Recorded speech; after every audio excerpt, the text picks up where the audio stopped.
Você está cansado de pensar que só você faz cagadas com o seu dinheiro? Seus problemas acabaram! O intuito do vídeo de hoje é eu te mostrar os 3 erros financeiros que me custaram mais de R$ 1 milhão. É sempre melhor aprender com os erros dos outros do que com o nosso. E esse é o intuito desse vídeo de hoje.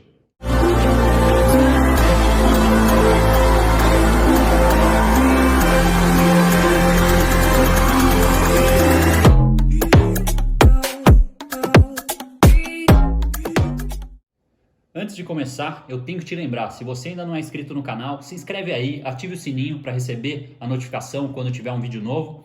E vamos lá. A primeira coisa importante é que você tem 2 escolhas financeiras na sua vida. Fazer os juros compostos jogarem a seu favor ou jogarem contra você. A minha ideia é sempre que você cuide do dinheiro agora para que ele cuide de você no futuro. Então, esse é o único caminho que eu acredito para realmente você prosperar financeiramente. Quem gasta todo o salário que ganha no final do mês vai ficando numa situação insustentável. Pior ainda, aquela pessoa que vai se endividando no cartão de crédito. Você vai rumando por um caminho muito perigoso que provavelmente vai gerar uma ruína financeira cedo ou tarde. Mas você tem outra opção. Se esforça ali para começar organizando suas finanças, guardar pelo menos 10% ou 20% do que você ganha e assim ir aprendendo depois a investir esse dinheiro. Porque, lógico, a mentalidade é o primeiro passo, a organização financeira vem em seguida, mas se você não entender quais as melhores opções você tem de investimento para o seu perfil de risco, para os seus objetivos, né, a que prazo, aí não vai dar certo. Então, é muito importante, primeiro, ter a mentalidade correta, segundo, se organizar financeiramente para pôr em prática, guardar 10 ou 20% pelo menos do que você ganha e depois começar a entender o jogo dos investimentos e o seu perfil e assim poder aplicar, gerir melhor esses investimentos para que no futuro você possa colher uma coisa muito boa desse planejamento todo.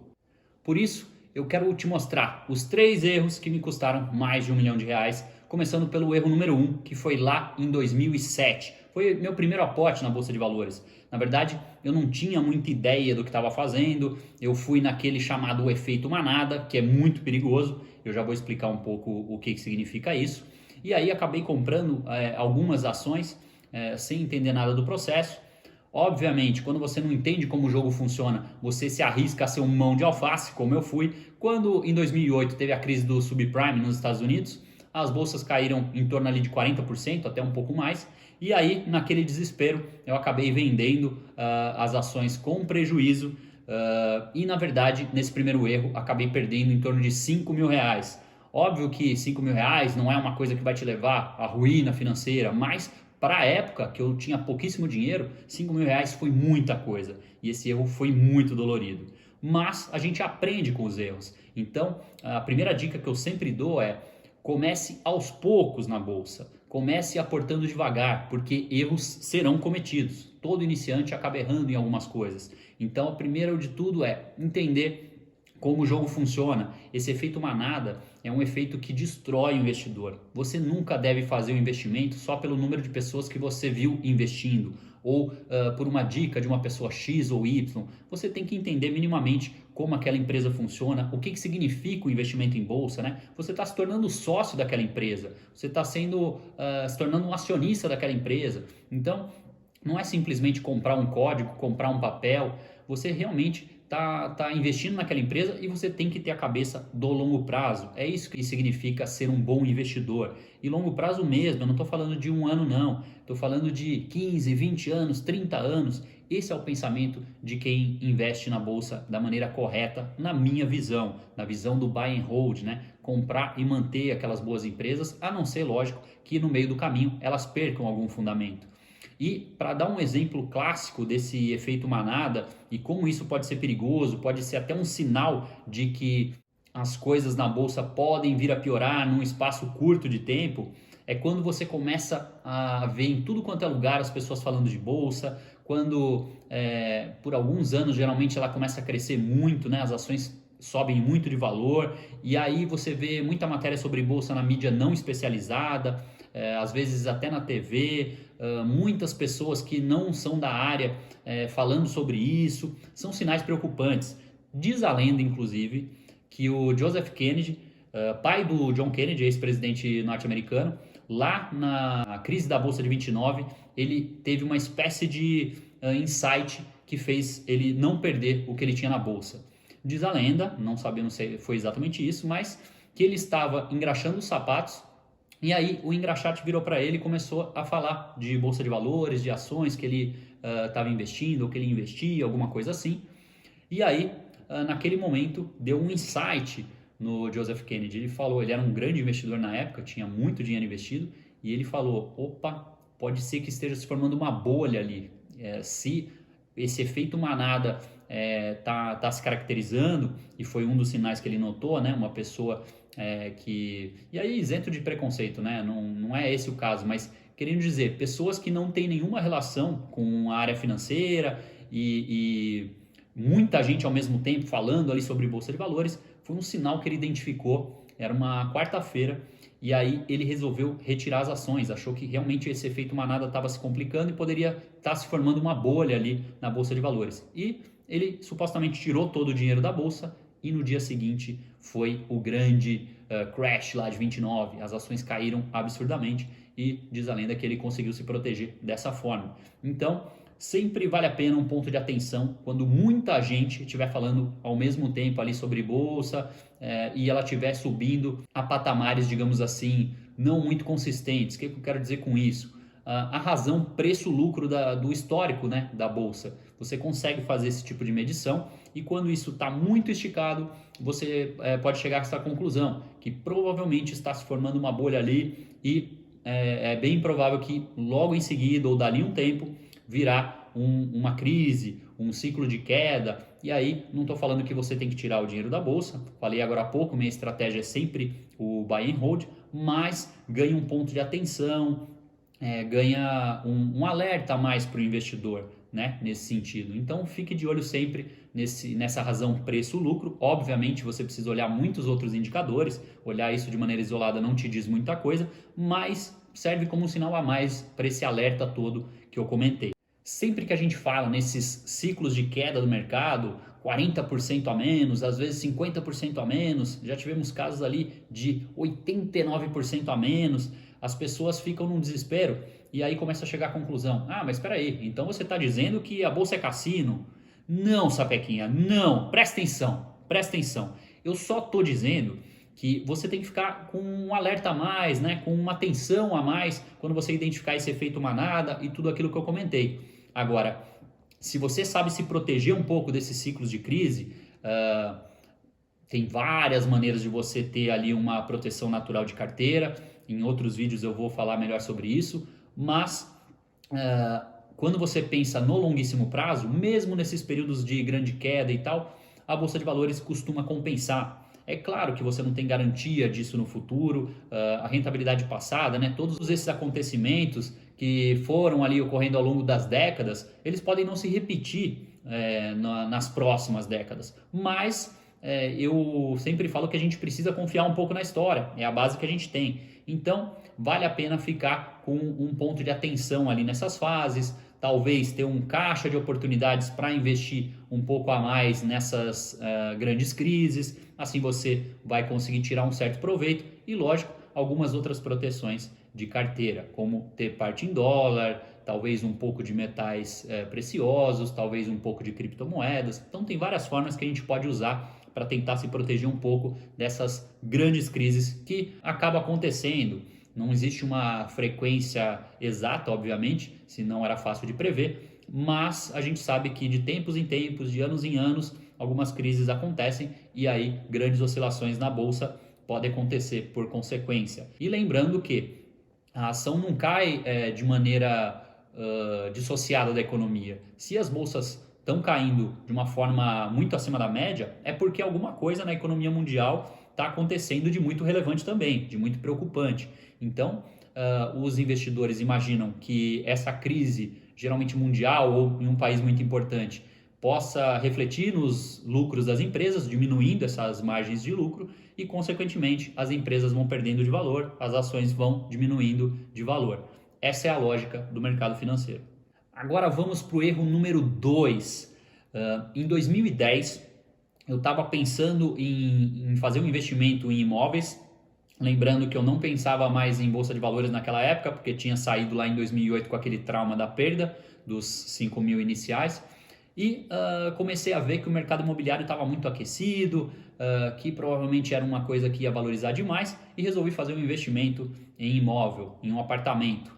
Mas é claro que eu não tinha todo aquele dinheiro, né? Dificilmente você tem um dinheiro todo em mãos ali para comprar um apartamento à vista. Então, o que o gênio fez? Obviamente financiei aquele apartamento.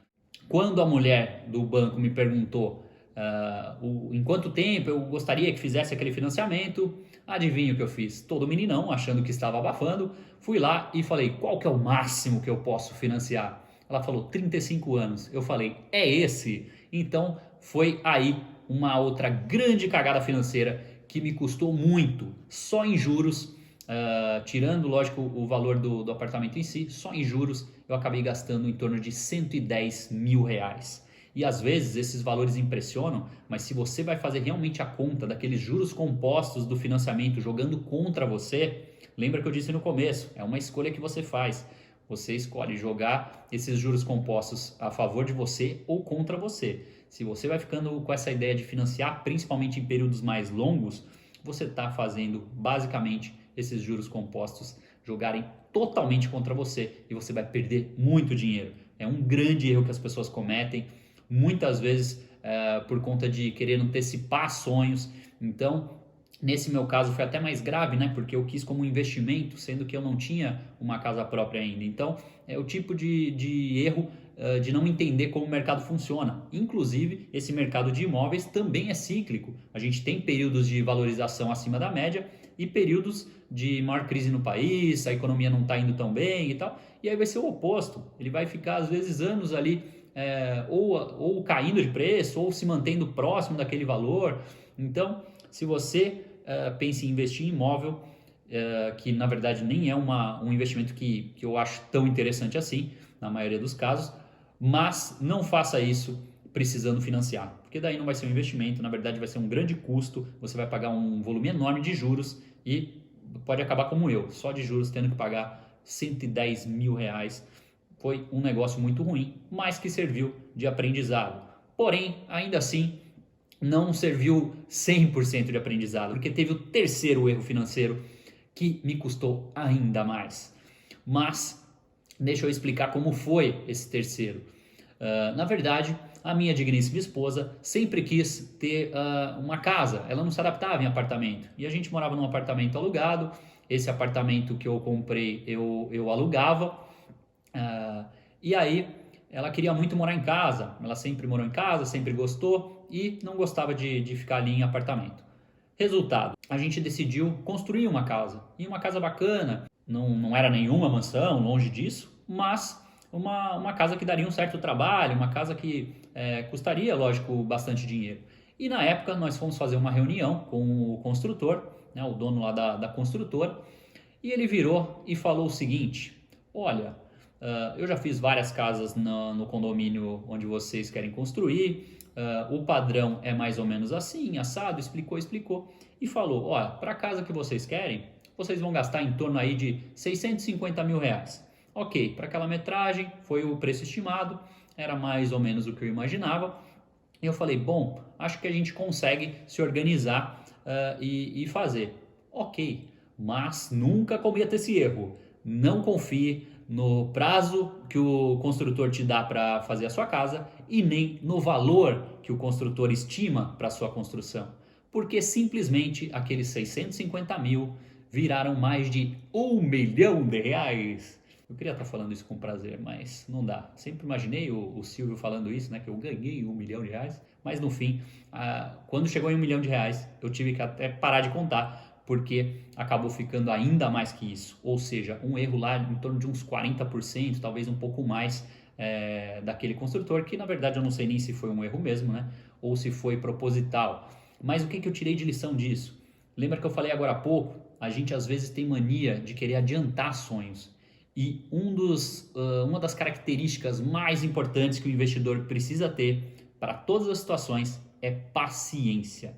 Sem paciência você vai fazer uma bela de uma cagada financeira cedo ou tarde. Não tem jeito. Seja com bolsa de valores, seja com renda fixa, às vezes que você vai querer tirar antes do prazo e aí às vezes vai perder rendimento, seja na construção de uma casa, seja comprar um carro. Muitas vezes a pessoa está ganhando um pouco mais e ela teima em querer adequar o seu padrão de vida sempre àquele aumento de salário, na mesma proporção, e não é esse o caminho da prosperidade financeira. Você tem que aceitar ficar com um conforto um pouco menor do que você poderia, para depois o seu eu do futuro te agradecer e você lá na frente poder pagar um carro à vista, talvez construir uma casa à vista e com a margem financeira não apertada, como foi o nosso caso.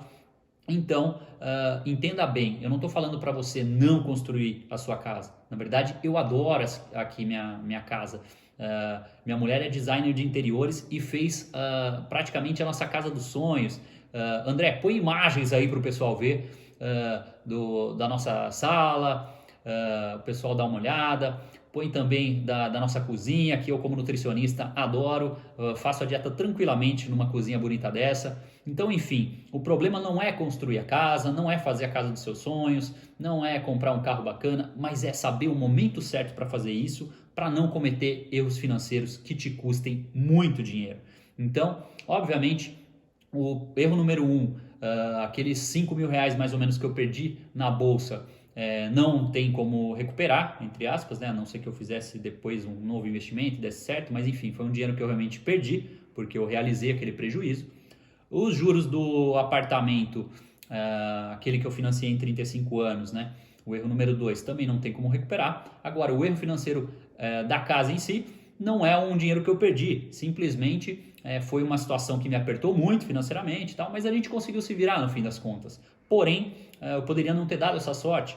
Então, não arrisque dessa forma. Não confie em construtores. Esse também é um ponto importantíssimo que você tem que guardar se por acaso você estiver pensando em construir a sua casa. Ok? Bom, pessoal, mas enfim, por hoje é só. A gente fica por aqui e eu espero que você tenha gostado. Se gostou desse vídeo, deixa o seu like aqui. Se não gostou, vai reclamar no Procon, não me enche os pacovar. E lembre-se, não existe atalho. Até a próxima.